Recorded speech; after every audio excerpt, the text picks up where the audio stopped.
Hello my dear listener, इस story के पहले के एपिसोड दूसरी चैनल पर है जिसका लिंक डिस्क्रिप्शन में है और चैनल के अपडेट पाने के लिए हमारी टेलीग्राम चैनल को ज्वाइन कर लो। 126 किट्टू और अक का आमना सामना। वही सामने सोफे पर बैठा अक किट्टू को होश में आया देख उसकी आईब्रो आपस में सिकुड़ गई, लेकिन वो उसी तरह बिना किसी इमोशन के किट्टू की हरकतों को देख बुदबुदाया, ये लड़की तो बिल्कुल बच्चों जैसी हरकतें करती हैं। वो इसे कैसे पसंद कर सकता है? ये लड़की, तुम मुझे बुढ़ा नहीं बोल सकती। मैं अभी सिर्फ 28 साल का हैंडसम मैन हूँ। मेरे पीछे देहरादून की सारी लड़कियां फिदा है। जिसे सुन किट्टू ने अजीब नजरों से विवेक को ऊपर से नीचे तक देख, फिर अपना मुंह अजीब सा बना उससे मुंह फेरते हुए बोली, मुझे बहुत जोरों की भूख लगी है। इतना कह किट्टू सोफे पसर विवेक को देखी, जो उसके सामने हैरानगी से खड़ा था। आप मुझे इस तरह क्या देख रहे हैं? मैंने कहा मुझे भूख लगी है। इतना कह किट्टू अपने छोटे से पेट को सहलाए, जिसे देख विवेक तुरंत पीछे मुड़क को देखा, जिसके चेहरे पर कोई भाव नहीं थे। वो आराम से अपनी ब्लैक कॉफी पी रहा था। तभी उसकी नज़र सामने खड़े सर्वेंट पर जाती है। वो उसे देख कुछ खाने को लाने को बोला, जो भी बचा हो उसे यहाँ पर खाने के लिए आओ। जिसे सुन किट्टू अचानक से चीखते हुए बोली, नहीं। जिसे सुन विवेक डरते हुए पीछे मुड़ किट्टू को देखा, जो विवेक के पास जा सर्वेंट को देख बोली, नहीं, मुझे खाने में कुछ भी नहीं। मटर पनीर, मलाई कोफ्ते और पुलाव, फिर उसके साथ पूरी, चिकन रोस्ट और चिकन कबाब और। वही किट्टू की फरमाइश सुन विवेक अपना मुंह खोल किट्टू को देख रहा था, जैसे किट्टू ने होटल का पूरा मेन्यू बता दिया हो। ऊपर से और भी उसे कुछ याद नहीं आ रहा था। विवेक किट्टू को देख बोला, इसके आगे और क्या लेना चाहोगे? तभी किट्टू को याद आया, वो चुटकी बजा बोली, याद आ गया। उसके साथ गुलाब जामुन मीठी में। फिर किट्टू खुश हो सर्वेंट को देख बोली, आप ये सब जल्दी से ले आए। मुझे बहुत जोरों की भूख लगी है। मैं आज दोपहर से कुछ नहीं खाया। अगर मेरी हब्बी को पता चला वह आपको पनिशमेंट देंगे। साथ मुझे भी। इतना कह किट्टू अपना मायूस सा चेहरा बना दी, जैसे उसका हबी उस पर कितना जुल्म करता हो। वही सर्वेंट हैरानी से किट्टू की फरमाइश सुन हकलाते हुए बोली, इन्हें बनाने में तो टाइम लगेगा। तभी वहाँ अक की सर्द आवाज सुनाई दी, जो भी बचा हो वो ले आओ एंड गो फास्ट। जिसे सुन सर्वेंट तुरंत किचन की ओर चला जाता है। वही किट्टू, जिसने अभी तक अक को नहीं देखा था, उस आवाज को सुन अपने साइड में देखी, जहां सोफी पे ब्लैक 3 पीस कैजुअल वे में अपने एक पैर पर दूसरा पैर रखे किसी राजा की तरह बैठा था। उसके चेहरे पर कोई भाव नहीं था। उसकी हरी आंखें बिना किसी इमोशन के उसे ऊपर से नीचे स्कैन कर रही थी, जिसे देख किट्टू कुछ पल डर से अपने में ही सिमट जाती है, क्योंकि अक उसे अभय जैसा वाइब दे रहा था। लेकिन तभी उसे अक जाना पहचाना लगा। सोफे से उठ उसके पास जा अक के चेहरे एकदम पास से घूरने लगी। वही अक भी किट्टू को उसी तरह घूर रहा था। हरी आंखों वाले अंकल आप? किट्टू खुश हो बोल, फिर वह अक के पास बैठते हुए बोली, आप वही है ना, जो उस दिन रात को मैंने आपको हबी के साथ बात करते हुए देखा था? वही विवेक जो सामने खड़ा था। अक के लिए हरी आंखों वाला अंकल सुन उसकी हंसी छूट जाती है, लेकिन तभी उसे अपने ऊपर किसी की सर्द नजरें महसूस होती है, जिसे देख वह अपनी हंसी को कंट्रोल कर पेट पकड़ खांसने का नाटक करते हुए अपना चेहरा दूसरी तरफ कर खुद के मन में बोला, सच में अभय प्रताप राजवंश की बीवी बिल्कुल कमाल की फेयरलेस हैं। एक किट्टू को अपने पास बैठा हुआ देख अपनी डरा देने वाली ठंडी नजरों से उसे घूर सर्द आवाज में बोला, यहाँ से उठो और अपनी जगह पर जाकर बैठो। जिसे सुन किट्टू बिना डरे उसी तरह अपनी जगह बैठी रही। वही अगर अभी कोई और किट्टू की जगह होता तो अक की सर्द आवाज भर सुन डर से तुरंत उसके पास से भाग जाता, उसके आसपास भी नजर नहीं आता। लेकिन किट्टू, जिसे अभय की कोल्ड नेचर की आदत हो चुकी थी, उसके लिए अक जो बिल्कुल अभय जैसे ही हरकतें करता था। किट्टू बिना डरे सोफे पर खिसक अक के और करीब जा अक के चेहरे के एकदम पास जा अपने चेहरे पर सीरियस एक्सप्रेशन ला किट्टू उसकी गहरी हरी आंखों में देख बोली, आपको पता है, हरी आंखों वाले अंकल, आप बिल्कुल मेरे हबी की तरह दिखते हैं।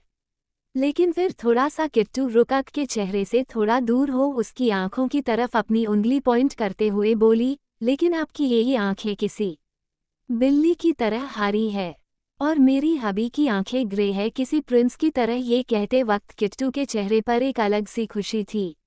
वही अक की आंखें छोटी हो जाती है। वो किट्टू के छोटे से हाथों की कलाइयों को पकड़ वो किट्टू को घूर के देख बोला, मेरी आंखें किसी बिल्ली तरह है। जिसे सुन किट्टू पाउट करते हुए अपना चेहरा मासूम सा बना हमें हिलाई। जिसे देखक अपने दांत पीस देता है। वो खुद को कंट्रोल कर अपनी सर्द आवाज में बोला, क्या वह मुझसे ज्यादा अच्छा दिखता है? जिसे सुन किट्टू अक को ऊपर से नीचे देख बोली, हाँ मेरी हबी आपसे ज्यादा हैंडसम दिखते हैं, आप थोड़ू सा मेरे हबी कम अच्छे दिखते हो। वही विवेक जो साइड सोफे बैठ बड़े मजे से किट्टू और अक की बातें सुन डिनर कर रहा था, जो किट्टू के लिए लाया गया था। लेकिन अक के चेहरे पर गुस्से के भाव देख वह तुरंत अपनी जगह से उठ किट्टू को सोफे उठाया, इससे पहले अक किट्टू को खुद ही सोफे से धक्का दे दे। किट्टू विवेक से छुटते हुए बोली, अंकल मुझे छोड़ो, आपने मुझे कैसे पकड़ा, मुझे वही बैठना है। जिसे सुन विवेक किट्टू को जबरदस्ती खींचते हुए मन में सोचा, पागल लड़की वहां पर बैठा अपनी मौत को दावत देना चाहती है। तभी विवेक किट्टू को देख प्यार से बोला, अच्छा तुम्हें अब डिनर नहीं करना, अगर डिनर नहीं करोगी तो फिर तुम्हारे हबी तुम पर गुस्सा हो जाएंगे। जब विवेक किट्टू को देखा जो अब सोफे पर चुपचाप बैठे डिनर को देख खुश हो जल्दी जल्दी खाने लगी, तो विवेक राहत की सांस ले अपनी तिरछी नजरों से अक को देखा, जो गुस्से से किट्टू को घूर रहा था, जैसे उसे कच्चा ही खा जाएगा। विवेक अक के पास जाते हुए बोला, रिलैक्स ब्रो, वो एक बच्ची है। जिसे सुनक अपनी लाल आंखों से विवेक को देख बोला, वह मेरे भाई की बीवी हैं। जिसे सुन विवेक कुछ ना कह सामने देखा तो उसकी आंखें बड़ी हो गई, क्योंकि किट्टू किसी भूखे जानवर की तरह खाना जल्दी जल्दी खा रही थी, जैसे उसे कई महीनों से खाना नहीं दिया गया हूँ। जिसे देख विवेक किट्टू पास जा घबराते में बोला, आराम से खाओ, खाना कहीं भाग नहीं जा रहा। जिसे सुन किट्टू चिकन लॉलीपॉप अपने मुंह में ठूंस खाना को अपने हाथों से छुपा उस खाने पर झुक, जैसे वह पूरी टेबल का खाना विवेक से छुपा रही हो, जैसे विवेक उनमें से एक ले लेगा। फिर वो विवेक को घूर देख बोली, आप अंकल, मैं आपको एक भी नहीं दूंगी, मुझे बहुत भूख लगी है। वही विवेक हैरानगी से उस छोटी सी लड़की को देख बोला, कितनी बार कहा मैं अंकल नहीं हूँ, और तुम इतना अकेले कैसे खाओगी? जिसे सुन किट्टू अपना चेहरा हमें हिलाई। जिसे देख विवेक मन में बोला, लगता है इसका पति इस बेचारी बच्ची को खाना नहीं देता। विवेक किट्टू के पास जा उसे ढंग से सोफे पर बैठाते हुए बोला, तुम्हारा खाना तुमसे कोई नहीं छीन रहा है, ढंग से खाओ। इतना के सामने पड़ा चिकन लॉलीपॉप उसके सामने रख दिया। किट्टू के सॉफ्ट गालों को पिंच कर वह जैसे ही पीछे पलट खड़ा होता पाता, अचानक से विवेक को एक जोरदार पंच चेहरे पर लगा और वह सीधे जा कांच की उसे कॉफी टेबल पर जा गिरा। वह कॉफी टेबल चकनाचूर हो गया। वहीं विवेक दर्द से कराह बेरहमी से फ्लो पर गिरा हुआ था। वह हैरानगी अभय अपनी लाल सुर्ख लाल आंखों से विवेक को देख रहा था। उसे इस वक्त किसी जल्लाद से कम नहीं लग रहा।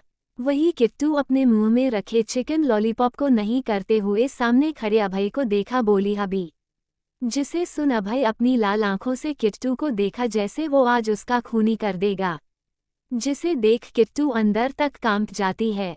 अभय नीचे झुक विवेक का कॉलर पकड़ उसे चेहरे पर पंच की बारिश करते हुए बोला, तेरी हिम्मत कैसे हुई मेरी बीवी को छूने की? वही किट्टू डरते हुए अभय का रोंद रूप देख अपने सोफे धीरे से उठ के सोफे की तरह भागी। लेकिन इस वक्त फ्लो पर कॉफी टेबल के कांच बिखरे हुए थे, जिस वजह से किट्टू के पैरों में छुप जाते हैं। वही यह सब देख अभय चीखा, लिटिल वाइफ। लेकिन किट्टू अभय की आवाज सुन और भी डरते हुए अक के पास जा उसके पीछे छुपते हुए बोली, हरी आंखों वाले अंकल, मुझे मेरे राक्षस हबी से बचा लो।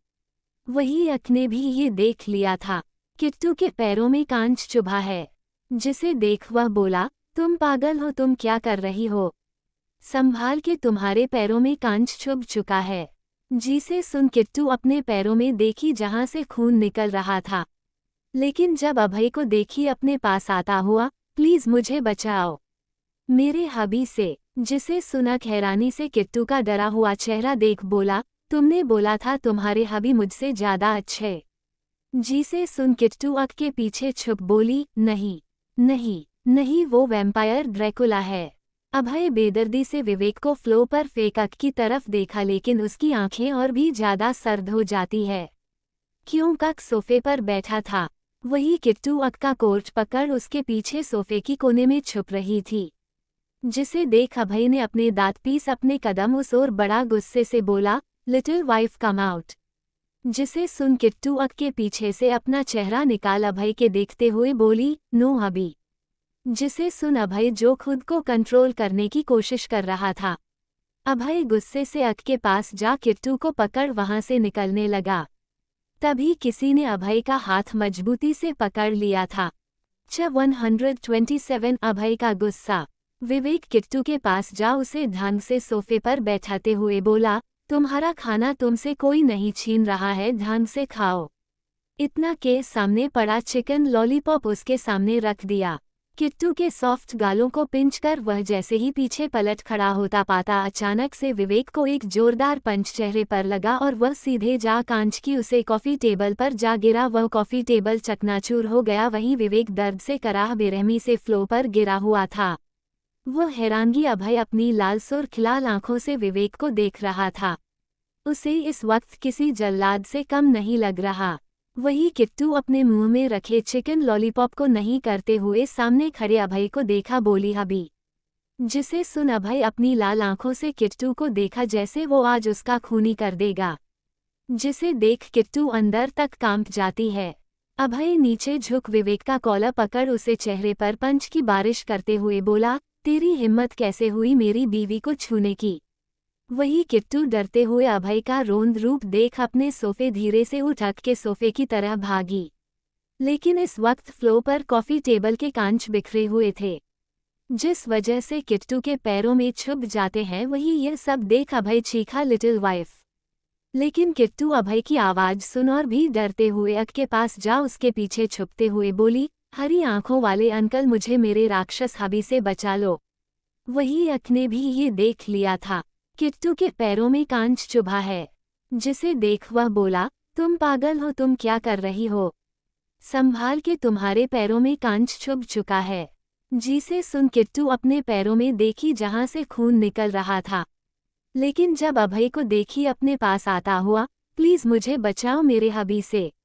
जिसे सुनक हैरानी से किट्टू का डरा हुआ चेहरा देख बोला, तुमने बोला था तुम्हारे हबी मुझसे ज्यादा अच्छे। जिसे सुन किट्टू अक के पीछे छुप बोली, नहीं नहीं नहीं, वो वैम्पायर ड्रैकुला है। अभय बेदर्दी से विवेक को फ्लो पर फेंक अक की तरफ देखा, लेकिन उसकी आंखें और भी ज्यादा सर्द हो जाती है। क्यों अक सोफे पर बैठा था। वही किट्टू अक का कोट पकड़ उसके पीछे सोफे की कोने में छुप रही थी। जिसे देख अभय ने अपने दांत पीस अपने कदम उस ओर बड़ा गुस्से से बोला, लिटिल वाइफ कम आउट। जिसे सुन किट्टू अक के पीछे से अपना चेहरा निकाल अभय के देखते हुए बोली, नो हबी। जिसे सुन अभय जो खुद को कंट्रोल करने की कोशिश कर रहा था। अभय गुस्से से अक के पास जा किट्टू को पकड़ वहां से निकलने लगा। तभी किसी ने अभय का हाथ मजबूती से पकड़ लिया था। अभय अपनी लाल आंखों से उस हाथ को देखा, फिर सामने अक को देखा जो उसे ही घूर अपनी कोल्ड वॉइस में बोला, वो तुमसे डर रही है, वो तुम्हारे पास नहीं जाना चाहती। इतना कि गुस्से से अभय के हाथों को झटक देता है। जिसे देख अभय गुस्से से अक को घूर उसके पीछे छुपी हुई किट्टू को देखा। तभी अक सोफे से उठ अभय के सामने खड़े हुआ। वही किट्टू जो उसके पीछे छुपी हुई थी। वह अक के कोट पीछे से पकड़े हुए बोली, हरी आंखों वाले अंकल, आप मुझे छोड़ कहाँ जा रहे हैं। बेड मैनर्स, किसी को अकेला छोड़ना। जिसे सुनक अपना सर हल्का पीछे मोड़ किट्टू को देखा जो किसी गोंद की तरह उसके पीछे चिपक चुकी थी। वो अच्छे से जानता था अभय इस वक्त कितने गुस्से में है। वो उसकी हाथों की मुट्ठी बंद किए देख पा रहा था। उसकी हरी नसें साफ उभर के दिख रही थी। जिसे देखक को भी अपने अंदर घबराहट हो रही थी। आखिरकार था तो उसका बड़ा भाई। अक अभय को देख बोला, वो बच्ची है, वो तुमसे डर रही है, तुम्हारा असली चेहरा देख चले जाओ, वो तुम्हारे पास नहीं जाना चाहती। ये कहते वक्त तक चेहरे पर तंज भरी मुस्कुराहट थी। तभी अक की आंखें बड़ी हो गई। अभय उसका गला दबोचे हुए बोला, वो तुम्हारी भाभी है और कुछ भी नहीं। तुम्हें सिर्फ अपनी बीवी की फिक्र करनी चाहिए, ना कि मेरी। मैं अपनी बीवी का ख्याल रखने के लिए हूँ। इतना कह अभय अक गले को दबोचे हुए सोफे पर फेंक, जिसके लिए अक तैयार नहीं थे। साथ थी कोई भी वो और नहीं किट्टू थी। इस वक्त वो हैरान और डर के मिले झूले भाव से सामने अभय को देखी। वो अब कहीं और भाग या अक के पास मदद के लिए भाग पाती। इससे पहले ही अभय किट्टू को किसी हल्के रुई की बोरी की तरह अपने कंधे पर उठा। बिना किसी को देखे अक विला से बाहर निकल जाता है। वही किट्टू अभय पीछे से अभय के कंधों पर मार, छोड़ो मुझे हबी, मुझे आपके साथ कहीं नहीं जाना। इतना कह वो मदद के अक को देखी, लेकिन अक कुछ भी नहीं कर पाया। हबी मुझे छोड़ो, मुझे आपके साथ कहीं नहीं जाना है। जिसे सुन अभय की पकड़ किट्टू पर और भी ज्यादा कस चुकी थी। हबी किट्टू को लिए अपने कार के पास आया। अभय को आता देख रोहन कार का दरवाजा खोला। तभी अभय गुस्से से किट्टू को कार के अंदर बेदर्दी से फेंका, जिससे किट्टू की चीख निकल गई। वहीं अभय गुस्से से कार के अंदर बैठा। वही रोहन कार का दरवाजा बंद कर देता है, साथ ही पैसेंजर सीट पर बैठ जाता है। कार अक विला से बाहर निकल चुकी थी। वही अक का रूम। आहरा अपने रूम का दरवाजा खोलने की कोशिश कर रही थी, लेकिन दरवाजा नहीं खुल रहा था, जिससे आहरा कंफ्यूज हो बोली, डोर तो अंदर से लॉक नहीं, फिर ये खुल क्यों नहीं रहा। इतना कह वो दरवाजा को दोबारा से खोलने की कोशिश की, लेकिन दरवाजा फिर भी नहीं खुला, जिससे वह दरवाजा को अंदर से ही पीटते हुए बोली, कोई बाहर है, ये दरवाजा क्यों नहीं खुल रहा। तभी आहरा को एहसास हुआ कहीं अक ने उसे पहले की तरह रूम में बंद कर कैद तो नहीं कर दिया। क्या उसे उसके भागने की प्लान के बारे में पता चल गया। 128 अक की वाइल्डनेस। किट्टू को लिए अपने कार के पास आया। अभय को आता देख रोहन कार का दरवाजा खोला। तभी अभय गुस्से से किट्टू को कार के अंदर बेदर्दी से फेंका, जिससे किट्टू की चीख निकल गई। वहीं अभय गुस्से से कार के अंदर बैठा। किट्टू कार के अंदर अभय को देख डर से अपनी जगह में सिकुड़ चुकी थी। वही रोहन कार का दरवाजा बंद कर देता है, साथ ही पैसेंजर सीट पर बैठ जाता है। कार अक विला से बाहर निकल चुकी थी। वही अक का रूम। आहरा अपने रूम का दरवाजा खोलने की कोशिश कर रही थी, लेकिन दरवाजा नहीं खुल रहा था, जिससे आहरा कंफ्यूज हो बोली, डोर तो अंदर से लॉक नहीं, फिर ये खुल क्यों नहीं रहा। इतना कह वो दरवाजा को दोबारा से खोलने की कोशिश की, लेकिन दरवाजा फिर भी नहीं खुला, जिससे वह दरवाजा को अंदर से ही पीटते हुए बोली, कोई बाहर है, ये दरवाजा क्यों नहीं खुल रहा। तभी आहरा को एहसास हुआ कहीं अक ने उसे पहले की तरह रूम में बंद कर कैद तो नहीं कर दिया। क्या उसे उसके भागने की प्लान के बारे में पता चल गया। नहीं, ऐसा नहीं हो सकता, दरवाजा खोलो। इतना कह वो दरवाजा पीटने लगी। वही दरवाजे के सामने वही सर्वेंट खड़ी थी जो कुछ देर पहले अक को कॉफी सर्व कर रहा था। उस सर्वेंट को समझ नहीं आ रहा था अक ने उस रूम के दरवाजा लॉक करने के लिए क्यों कहा था। तभी उसके सामने एक लंबी सी परछाई नजर आती है, जिसे देख वह सर्वेंट डर से अपना चेहरा नीचे कर लेता है। वो तुरंत वहां से चला जाता है। आहरा दरवाजा पीट रही थी, वह अब पैनिक करने लगी थी। तभी रूम का दरवाजा खुलता है। अचानक दरवाजा खोलने की वजह से आरा कुछ पाल लड़का राशि जाती है। तभी एक ही सामने आ तुरंत आर की नासिक से कमर को पकड़ अपनी बाहों में संभाल लेता है।